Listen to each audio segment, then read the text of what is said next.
Hello, everyone. This is Al Fadi, and welcome back to this video series on the existence of Muhammad. We called it basically the search for Muhammad. And in the last couple of episodes, we've been debunking any supposed historical documentation presented to us as a proof that the real Muhammad did exist.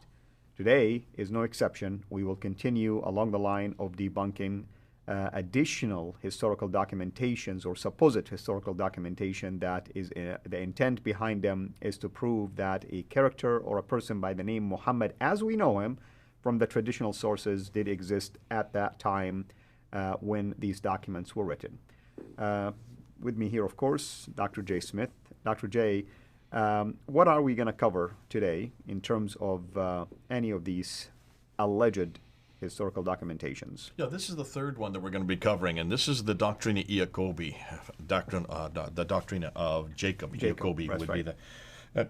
It's a document that, to me, is rather desperation. This is a sign of desperation on the Muslim side. They're looking for everything, anything. They are striving strenuously to find any reference for their prophet.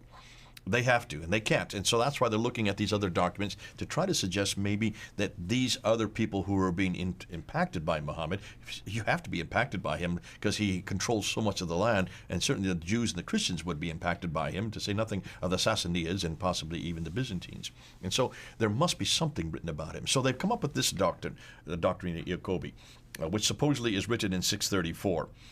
And let's go to the slide and let's unpack it there. You can see a picture of me smiling and pointing at it. This is from that video that I did on it earlier this year. And I had to go through each one of these and debunk them video by video by video by video, like something we're doing now. Right. And this is a Greek Christian polemical tract written in Carthage, which is today Tunis or Tunisia. That's right. But written in North Africa, but written in Palestine by a Christian apologist. Put that under your cap. So you can see this is going all over the place. Notice all those places are up north. None of these are down in North the Africa, Hijaz north in the what we know as Mecca and Medina.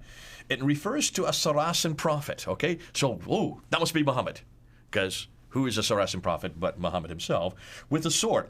That must be him, because Muhammad used a sword. At least they're admitting that he used a sword, who has keys of paradise. Now, on face value, someone with a sword who claims to be a prophet with the keys of paradise, it must be Muhammad, because this is the only man that would have the stature or the background or the historicity and would claim to be a prophet. Without thinking, anybody who had a sword in those days claimed to be a prophet. That was the going thing. That's what you always do to give yourself notoriety, and you give yourself authority. There's case after case after case where this is the case. But is this Muhammad? I have some problems. Let's look at the slide again. This Saracen prophet can't say the Christ who was to come, because look at chapter 33:40, it's Muhammad is the last prophet. So how can he talk about the Christ who is to come? That contradicts the Quran right there. So nobody who really had looked at the Quran carefully would have said this, right? This is talking about the second coming of Christ, that of course any Christian would have said, but not a Muslim, if there were any Muslims that early. Secondly, it assumes that Muhammad is alive in 634 when this was written. We thought, and according to the traditions, he died in 632. So he's come back to life again? Thirdly, this prophet has the keys of paradise, which completely confronts the Islamic tradition. We'll get to that, come back to that. Fourthly, this prophet fits a Judeo-Christian monotheist background, obviously not an Arabist Muslim background. Coming back to this idea of Christ, who is yet to come, Christos in Greek, that would be Mashiach in Hebrew, who is to come.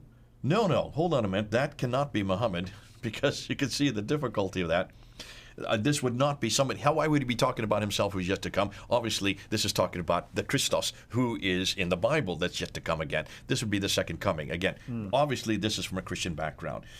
And then he talks about the keys to paradise. The keys to paradise is nowhere in the traditions. It's nowhere in Muhammad's lips. It's nowhere in the hadith. It's nothing about. The keys to paradise is from the Bible. That's from Matthew chapter 16, verse 19. Exactly. And it's referring to Peter's papal authority, which the Catholic Church used. So you can, obviously, they've got the wrong man at the wrong place, saying the wrong thing at the wrong time. Now, what's fascinating, he spoke Aramaic. This is written in Aramaic, not Arabic. Did Muhammad speak Aramaic? Well, I mean, our friends are upset with us that Jesus is not speaking Aramaic.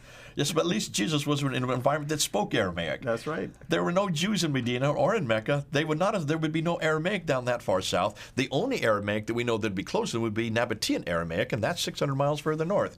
So you've got the wrong man speaking the wrong language on top of that.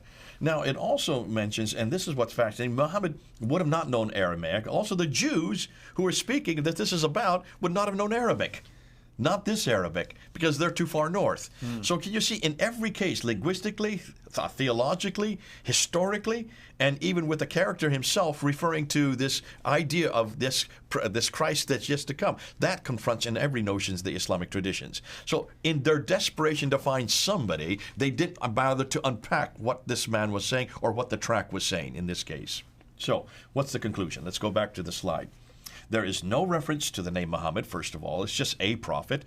No reference to this prophet being a Muslim. It doesn't refer to himself as a Muslim or belonging to the religion Islam, nor any reference to the city of Mecca in this, nor of his book Quran. Those are the 5 things we're always looking for that should give pretty much a identity marker that this is Islamic. He could be almost anybody. Sounds more like an Arab Christian brigand who is there with the sword. He is using that right, left, and center, employing the status of a prophet like they all did. They all consider themselves to be prophet to gain himself more credibility and authority. There's just nothing Muslim about him. Now, before we move on to the next category, which is looking at the Quran, I want to talk about one other piece of document, and that's the writings of Sabaeus. Sabaeus is a Christian cleric, well-known, who is at that time writing around 660, 670, so he's during the time of Muawiyah, and he's writing about this character named Muhammad in Jerusalem. There's the name we're looking for. Until you realize, as we're going to find out, there was a guy named Muhammad who did live that far north. Not in Jerusalem, but he did live in Iraq. And it looks like this is who he's referring to.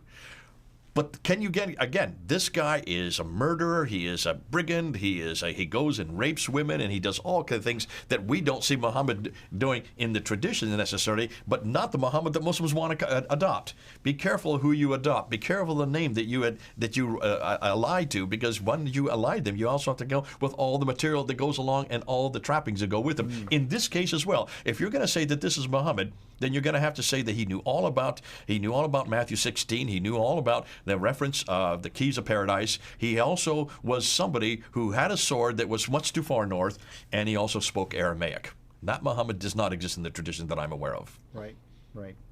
Well, did Robert Hoyland write about this document? He does write about him, and he says very clearly this is not the Muhammad of the traditions. And so he agrees exactly. In fact, most of the material that we're getting, and this is Mel brought this up out, and so did Murad. They're both saying this has got the wrong man at the wrong place doing the wrong thing at the wrong time, and they would agree with Robert Hoyland on this. Okay. What else? Yeah. Next thing we're going to do is looking at the Quran itself, because there are 4 references to him. So we'll go ahead and do that episode, unpacking him and seeing who is this character that is in the Quran.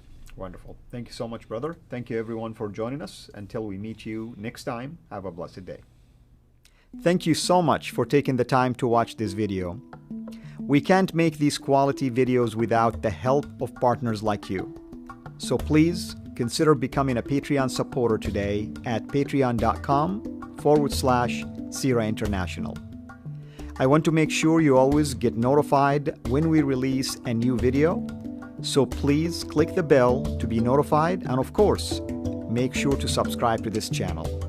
If this video was helpful to you, please click the thumbs up. Thank you.